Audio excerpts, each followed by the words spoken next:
let's look at all the most common moves for black. I think my opponent played literally all the most common moves in this game.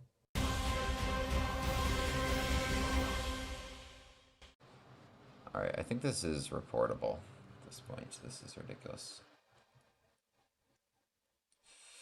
I don't know why people keep doing this.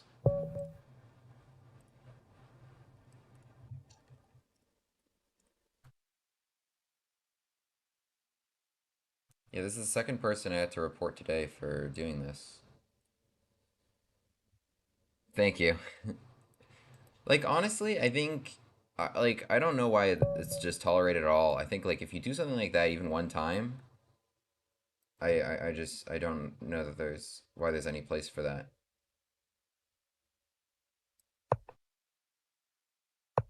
It's really just quite ridiculous.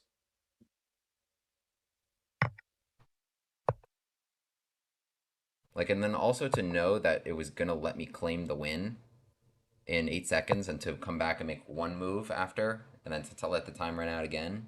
It's like, come on.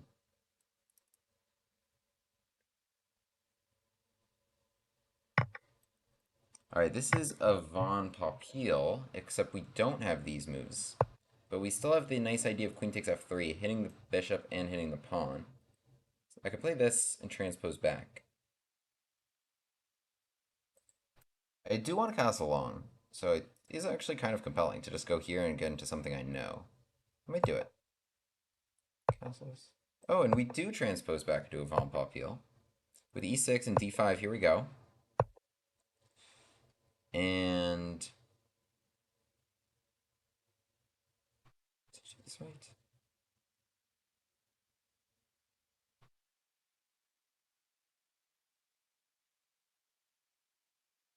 Somehow the point... Oh, no, wait. Check. Bishop d7.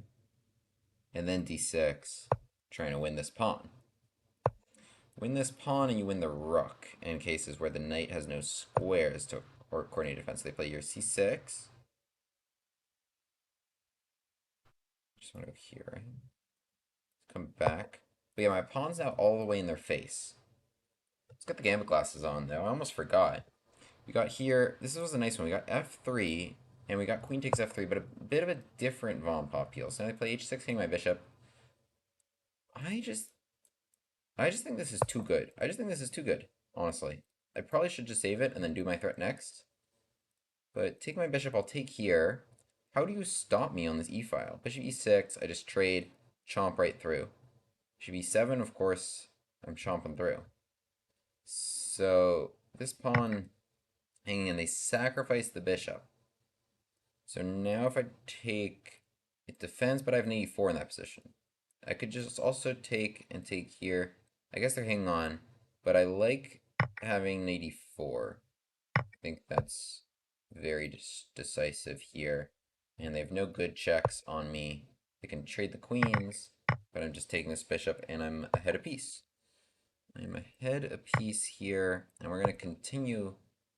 Oh, this is just too good. Okay, yeah, just going to take the rook. Yeah, so this was an interesting one. This was an interesting Von Popiel. Strong player, 2288. We can get the Von Popiel out of d5. So, of course, most Von Popiels come out of this, starting with d4 on the first move, and then bishop to g5 here. Of course, it can also come out of knight f6. Now here, threatening e4, like a Jobava London, except now sacrificing the pawn. And the point of this bishop g5 is it's very useful, but it's also kind of to wait a move and see what black does about this bishop. Because they could play e6, which would not only cut this bishop out of the game, but open up this pin. Otherwise, it's hard to recommend a move. Knight c6, you get hit. Knight d7, bishop's jammed in. So if you play your bishop f5, which is the most common move, the downside of that is that you've made two things unprotected, and this is main Von Popiel Gambit stuff. In the game for me, my opponent defended with bishop f5 instead of knight f6. So it's a little bit different. I play f3. Again, this could defend the pawn, after which I would transpose. But they took, and I go queen takes. It's also very shocking to black players here, because they really expect knight takes. But queen takes out of nowhere, and then all of a sudden they have to deal with this and deal with this. They had queen c8 as another resource. This is all also covered in my video, but this is also lots of threats that we can give out with bishop out and castling and such. Queen c8 is probably a little bit better because bishop c8 is all the way undeveloping. Now here we have a full transposition into von Popiel positions. There's no bishop g4 threatening to take my rook because I would take b7 in that position, and the rook would be hanging, and bishop b5 check would be coming, and all these things. Von Pauski, yeah? Yeah, e6 was a mistake. e6 is a mistake, even though it is the most common move and the most obvious one, because d5 is so strong. Really, we're castled right now. They're not castled. They have no development. We would need to strike now. If we just kind of like do whatever for a couple of moves, I mean, like, okay, this is still very good compensation, but they got out, they castled, and maybe they're okay. But we can strike right now since we have a huge development advantage, and that's the idea of d5, trying to force these pawns to be traded off, after which, you know, there's just so many things hitting black, and this is just completely losing. Their queen and king are completely exposed on these files. So the best move in this position appears to be knight bd7, after which the engine recommends queen g3, and the engine's still giving a plus to white here. Queen g3 to allow the knight out, to also allow another threat here is knight b5 in these positions often to hit the c7 pawn. So lots of good compensation here in these lines. My opponent played e6, after which d5 is very strong. e5 had to be played to not, for a push past rule, to not allow pawn trade and open files. But now we have this nice idea of check, drawing the bishop out. Again, that's its third move of the game. And now d6, opening this idea. And now if they take this pawn, queen takes b7, and they're really just going to lose their rook. They can save their king, but at the expense of the rook in this position. And bishop takes b5. I don't think helps them really much either. We have some other cool tricks here, like rook takes d6 if they try to defend this way. Knight c7 check to take the rook, even knight takes d6, and things like this are winning. So in the game, my opponent plays c6 to not lose the b7 pawn, and I just come back. And now they play h6, hitting my bishop, and queen g3 actually is the engine move. Queen g3, because this is just too strong. It's just too strong, and there's really no way, there's just no way to guard the e5 pawn in these positions anyway. And queen takes e5, like I said, I was just going to chomp right through. Bishop e7, just going to really chomp right through until, you know, just kind of taking everything in a position like this. So in the game, they play bishop takes d6, which was a nice try, but we just swap our bishop here.